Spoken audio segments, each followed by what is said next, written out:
This is Katelyn Liu, and I'll be walking you through the 6th grade worksheets for Wylock's lesson number 5. So the first sheet that you should have gotten is number line practice, and we're given this table that has these objects at a certain altitude. So number 1 asks which object has the least altitude. So we know that on a number line, so you have 0 here, you have 100, positive 100 here, positive 50 here, negative 100 here, negative 50 would be here.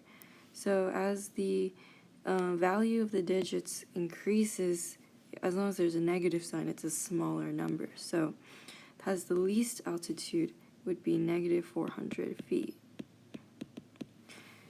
Highest altitude would be, negative 400 feet would be the submarine. So I guess you'd write the submarine. This one would be the jet plane. Which objects are below sea level, which is below 0 feet, so anything negative. So cave and the submarine. And how much higher is the jet plane than the seagull? We can do this by calculating what the difference in their height is, so we can find out how much higher it is. And this will give us 19,900 feet.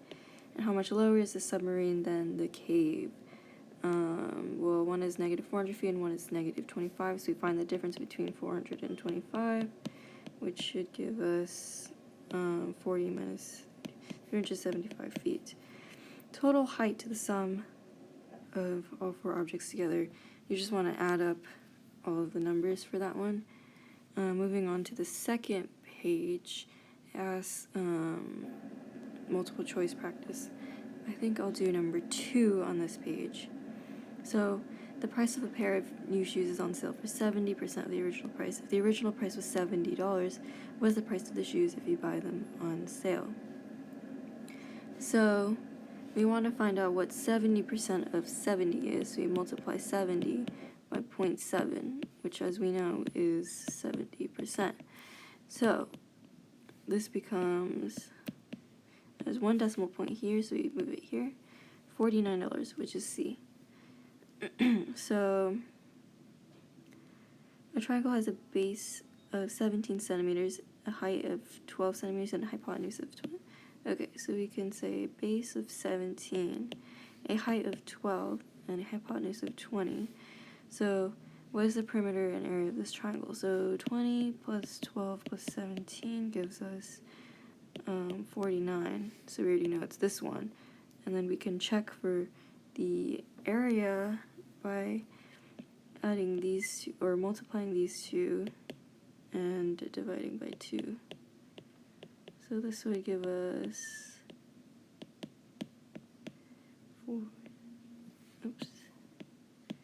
204 divided by 2 gives us 102. So this is correct.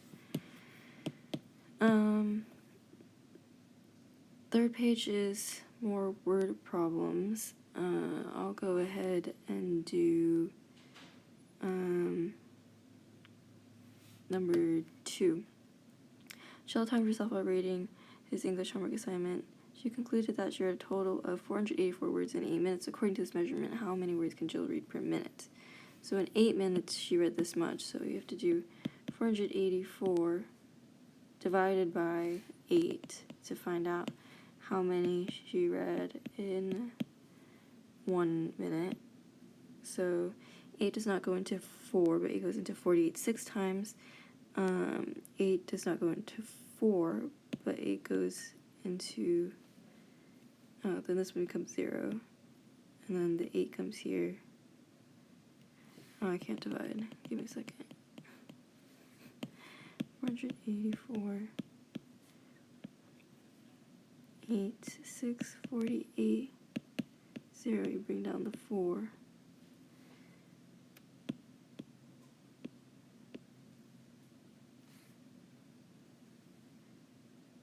How many times does 8 go into 45? So 6.5 words per minute. Okay, and then I will do a few problems on this page. Review and practice, show your work. So we have to make sure to line up the decimal points. this becomes 5,744.2. Let's do a subtraction one. Number 3.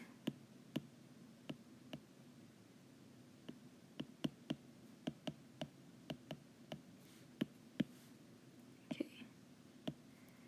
10 minus 1 is 9. 8 minus 3 equals 5. 2 minus 1 equals 1. 38 minus 4 equals 34. And down here, we have to calculate both this side and then this side, and then decide which one to use. So 382 minus 112.3.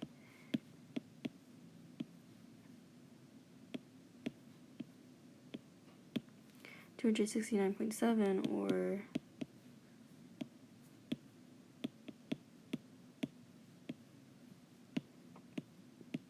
$116. So this one is greater than. Alright, that will be all for today.